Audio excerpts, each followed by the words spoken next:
What's up, folks? Maximilian here, and welcome back to another Call of Duty video featuring information and breakdowns for Black Ops 2. So, like we were saying earlier, there was a lot of information that came out when all these NDAs were lifted over the past week, and a lot of YouTubers got their hands on the game and were throwing information left and right, and I wanted to take the more important little tidbits from all of this and kind of go over them and discuss them in a video. So, moving on from this information, the previous one was talking about how, like, there's no MOABs, there's no hidden kill streak, there's no nukes, they're working on the sound design for the game, how sniping is going to work. Let's move into a little bit more of the nitty-gritty about how the feel of the game is and how Black Ops is actually really going to work when we get our hands on it.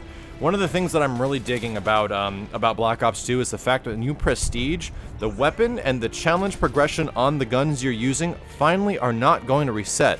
That's one of the things that kind of irked me about the game, was that in the original Call of Duties, or any Call of Duties before Black Ops 2, you get this gun, you do all this work for it, and you lose it. You lose every single thing off of it at the end of that prestige. What this means is that in Black Ops 2, it might still take you to get to like levels 50 or level 40 to get said weapon, but when you acquire said weapon, you actually have everything already on it that you might have acquired in the previous prestige. What this encourages is people using more guns. Now, when you get to those guns early, you kind of want to stick with it so you can get all your attachments and all the stuff that you would like to have on the weapon. And you don't really use much else, because by spending that much time, you're just going through your prestiges again, and blah, you don't have any other time to use other guns. So this really gets me excited, because it gives me the chance to use a lot more weapons when going through the initial 10 prestiges. That's my thing when I burn through the prestiges. I try to get through them as fast as possible so I can have all the weapons and everything at my disposal finally at 10th prestige, and finally have the sweet icon or status symbol. That's just the way it goes. It's called prestige for a reason, and I think this is a great thing for guys that like prestiging quickly like myself. Moving on, a lot of folks were talking about the spawn system in Black Ops 2 and how it potentially is the best spawn system in a Call of Duty. Now, this is one that you can definitely take with a grain of salt, but they were mentioning how it doesn't flip very quickly. Like, when you get into an enemy spawn, and the spawn will just immediately switch sides even if one enemy target is in the area. That is one of the things that was really bad in Modern Warfare 3, and it caused the enemy team to just be all over the place, and you had no idea what was going on, and they were literally spawning left and right, which allowed you to get things like kill camceptions. Now, what they're saying is that they didn't ever had any opportunities where dudes were spawning like in front of them, or they were spawning in front of dudes, so there's a good chance that Treyarch might have had finally a good spawn logic in Black Ops 2, because Black Ops spawn logic was pretty good. If they could improve on that, hallelujah, I can't wait to see what it's like. And that's one of the biggest things about getting good at a Call of Duty, is understanding early on, especially when the game is first coming out, where your enemy is and where they're going to be spawning. That's one of the most important aspects that you need to figure out when you first start playing these games. Moving on, one of the next things they're talking about is how League play is being heavily emphasized from Treyarch, and that your League ranking and medal will be on your player card. If you guys haven't seen this, there's a separate option of online matchmaking for League play, and then they have the player match that we're accustomed to, like the ranked match system. What this means is that this League play thing, I don't know how it's exactly going to be handled, because they're talking a lot about the esports competitive environment for this game, and I think League play definitely is going to be a huge part of that. But how and what game modes you'll be playing, things along those lines haven't been revealed. I'm just extremely excited for it, because it's one of those things where it's going to pit you up against other dudes that are extremely good. Whether like host advantage goes into situations like that, I think will be really important. And if you can possibly connect to Treyarch servers for League play only, that would be amazing. That would even everybody's playing field out, but who knows? We haven't heard anything about it yet, and hopefully within the next few days we'll find out some more. Moving on, some things that have been declassified finally are that aim assist still exists for snipers. People were saying that it wasn't actually around anymore. If you want to try to quickscope and do the old usual Call of Duty sniping that you're used to, it definitely is still there, so you don't have to worry about it.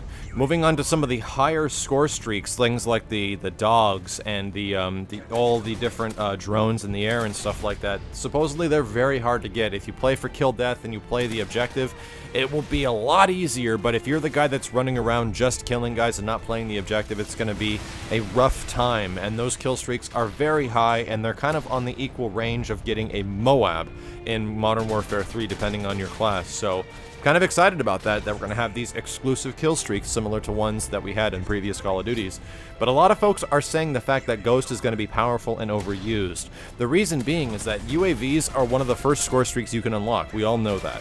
But in Black Ops 2, when you get a UAV and your UAV is in the sky, you're going to be getting assist points that will go towards future kill streaks and your score. And those assist points will actually let you build higher and higher. Now, this means that UAVs are powerful in this regard. Anytime somebody gets killed under a UAV, that assist point goes to you, and it means that there's going to be a ton of them in the sky. Like, this was kind of an issue with Modern Warfare 3. Support skill streaks, I think, kind of ruined a lot of Modern Warfare 3 because it wasn't difficult. None of this stuff was special anymore. The fact that there was literally 7 to 10 stealth bombers per game meant that stealth bombers are total crap and just as powerful as ever. So it's one of those things where I hope it's balanced. I really hope Ghost isn't an overpowered perk, but I can see it being very overpowered. I only hope that Ghost isn't something that counters other stuff. Like, I'm pretty sure they're doing this. And Assassin was a huge problem in Modern Warfare 3 because it was even more powerful than Ghost in a lot of situations because it blocked EMPs, it blocked counter UAV.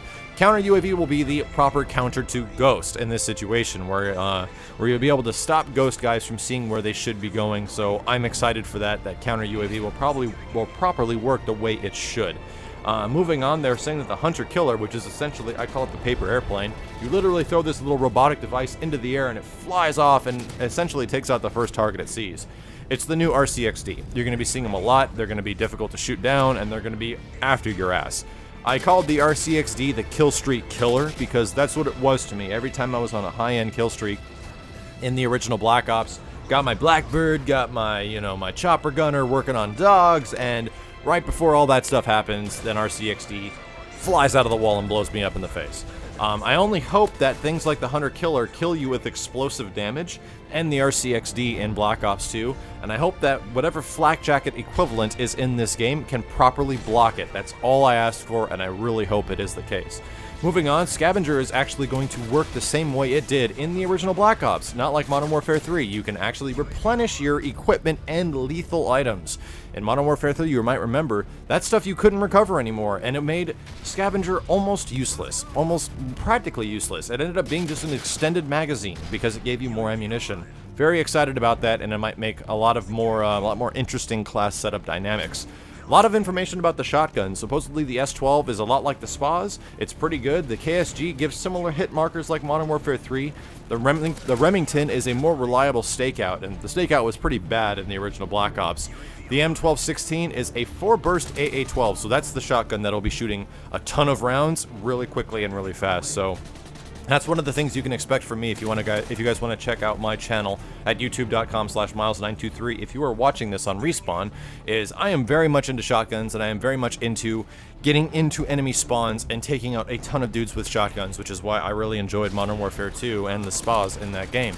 So when Black Ops 2 rolls around, I'll be doing a lot of complete weapon breakdowns for the shotgun so we can finally understand what makes certain shotguns good, what makes certain shotguns bad, and what the shotguns need to improve upon if they actually want to be decent. Because if you remember Modern Warfare 3, shotguns were very bad for a very long time, sans the Striker. Nonetheless, if you guys enjoyed the video, please leave a thumbs up, or once again check out my channel at youtube.com/miles923 for comprehensive coverage on fighting games, a lot of different competitive games, shooters, and essentially the love of video games. My name is Maximilian, signing out.